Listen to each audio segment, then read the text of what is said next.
Yes, ജംഷീറിലേക്ക് തിരിച്ചു വരാം. മാവൂർ മുതൽ ചാലിയാർ പുഴയിൽ മൃതദേഹങ്ങൾക്കായുള്ള തെരച്ചിൽ ഇപ്പോഴും നടക്കുകയാണെന്ന് PV അൻവർ MLA പറഞ്ഞു. കൂടുതൽ മൃതദേഹങ്ങൾ ചാലിയാർ പുഴയിൽ ഉണ്ടാകാനുള്ള സാധ്യതയുണ്ട്. NDRF-ഉം പോലീസും ഫയർഫോഴ്സും തെരച്ചിൽ നടത്തുന്നതിനോടൊപ്പം ജനകീയമായും തെരച്ചിൽ നടത്തുന്നുണ്ടെന്നും MLA പ്രതികരിച്ചു. ഇപ്പോൾ നമ്മോടൊപ്പം PV അൻവർ MLA തന്നെ മീഡിയ വണ്ണൊപ്പം ചേരുകയാണ്. നിലവിലിപ്പോൾ ഏതൊക്കെ ഭാഗത്തു നിന്നാണ് നമുക്ക് മൃതദേഹങ്ങൾ കിട്ടിയിട്ടുള്ളത്? മൃതദേഹങ്ങൾ കിട്ടിയത് 17 മൃതദേഹമാണ് ഇപ്പോൾ കിട്ടിയിട്ടുള്ളത്. അതിൽ 4-3 ചുങ്കത്തറ പഞ്ചായത്തിൻ്റെ പരിധിയിലാണ്, മറ്റത് മുഴുവൻ പോത്തുകൽ പഞ്ചായത്തിൻ്റെ പരിധിയിലാണ് കിട്ടിയിരിക്കുന്നത്. അതിലിപ്പോൾ 13 ഹോസ്പിറ്റലിൽ എത്തിയിട്ടുണ്ട്.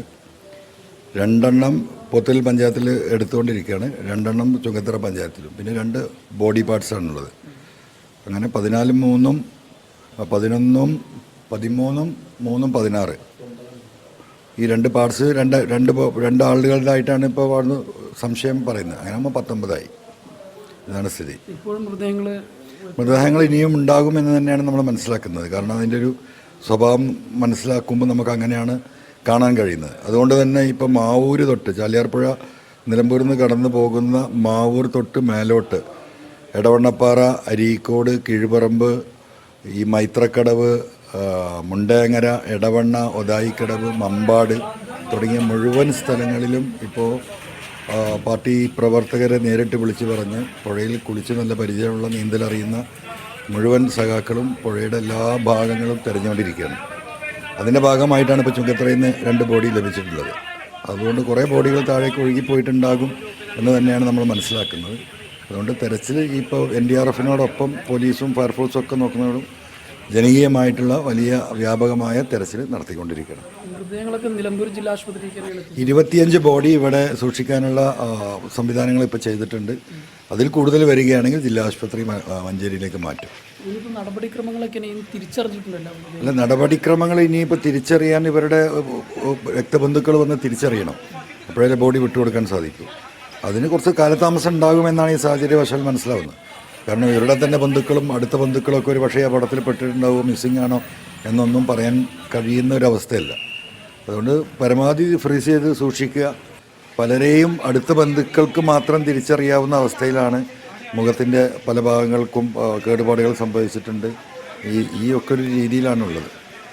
വലിയൊരു ദുരന്തമാണ് ഉണ്ടായത്. കാരണം അത്രയും ദൂരത്തിൽ അല്ല, ദൂരം എന്ന് പറഞ്ഞാൽ അത്ര വലിയ ദൂരമില്ല. കാരണം മേപ്പാടിയിൽ നിന്ന് നമുക്കറിയാം നിർദ്ദിഷ്ട മലയോര ഹൈവേ മുണ്ടേരിയിൽ നിന്ന് മേപ്പാടിയിലേക്കായിരുന്നു കണക്ട് ചെയ്യേണ്ടിയിരുന്നത്. ആ റോഡ് എന്ന് പറയുന്നത് മുണ്ടേരിയിൽ നിന്ന് ഏകദേശം 11-12 കിലോമീറ്ററേ ഉള്ളൂ മേപ്പാടിയിലേക്ക്. ആ റോഡ് ഇപ്പോൾ ഫോറസ്റ്റ് ഡിപ്പാർട്ട്മെൻറ്റ് NOC കിട്ടാത്തതോട് തടസ്സപ്പെട്ട് കിടക്കുകയാണ്. സത്യത്തിൽ ആ റോഡ് ഉണ്ടായിരുന്നെങ്കിൽ ഇപ്പോൾ ഈ നടക്കുന്ന ഈ പ്രതിസന്ധിയെ മറികടക്കാനും ഇതിനെ തരണം ചെയ്യാനും ഒക്കെയുള്ള ആക്സസ് ഉണ്ടാകുമായിരുന്നു. അപ്പോൾ സ്വാഭാവികമായും അത്ര ദൂരത്തല്ല. മേപ്പാടിയിൽ നിന്ന് കുത്തിയൊലിച്ച് താഴേക്ക് വരാൻ 1 മണിക്കൂർ കൊണ്ട് മുണ്ടേരിയിൽ വെള്ളമെത്തും. അത് തന്നെയാണ് സംഭവിച്ചിട്ടുള്ളത്. ആ രീതിയിൽ അവിടെ സംഭവിക്കുന്ന 2019 കുത്തുമലയിൽ വിഷയമുണ്ടായപ്പോൾ ഏറ്റവും കൂടുതൽ പ്രയാസം അനുഭവിച്ച് നിലമ്പൂരാണ്. അതുപോലെ തന്നെയാണ് ഇപ്പോൾ നമ്മുടെ നീലഗിരിയും തൊട്ട് കിടക്കുകയാണ്. അവിടെ നന്നായിട്ട് മഴ പെയ്താൽ ആ വെള്ളമെല്ലാം ഒഴുകിപ്പോകുന്നത് ഈ നിലമ്പൂരിൻ്റെ പ്രാന്തപ്രദേശങ്ങളിലൂടെയാണ്. അപ്പോൾ നിലമ്പൂരിനെ സംബന്ധിച്ച് ഇത് വലിയൊരു ത്രട്ട് തന്നെയാണ് ഈ കാലാവസ്ഥ വ്യതിയാനം. ഇപ്പോൾ ദൈവാനുഗ്രഹം കൊണ്ട് അപകടമൊന്നും ഉണ്ടായില്ലെങ്കിലും സാഹചര്യങ്ങൾ മഴ ഇനിയും കനക്കുകയാണെങ്കിൽ നിലമ്പൂരിനെ സംബന്ധിച്ച് നല്ല ഭീതിയിൽ തന്നെയാണ് നിലമ്പൂരുള്ളത്. തീർച്ചയായിട്ടും വലിയൊരു ദുരന്തം തന്നെയാണ് സംഭവിച്ചിട്ടുള്ളത്. ഇപ്പോൾ കിട്ടിയ മൃതദേഹങ്ങളൊക്കെ നിലമ്പൂർ ജില്ലാ ആശുപത്രിയിലാണ് സൂക്ഷിച്ചിട്ടുള്ളത്. ഇപ്പോഴും മൃതദേഹങ്ങൾ ലഭിക്കുന്നു എന്നുള്ളത് തന്നെയാണ് MLA സൂചിപ്പിക്കുന്നത്.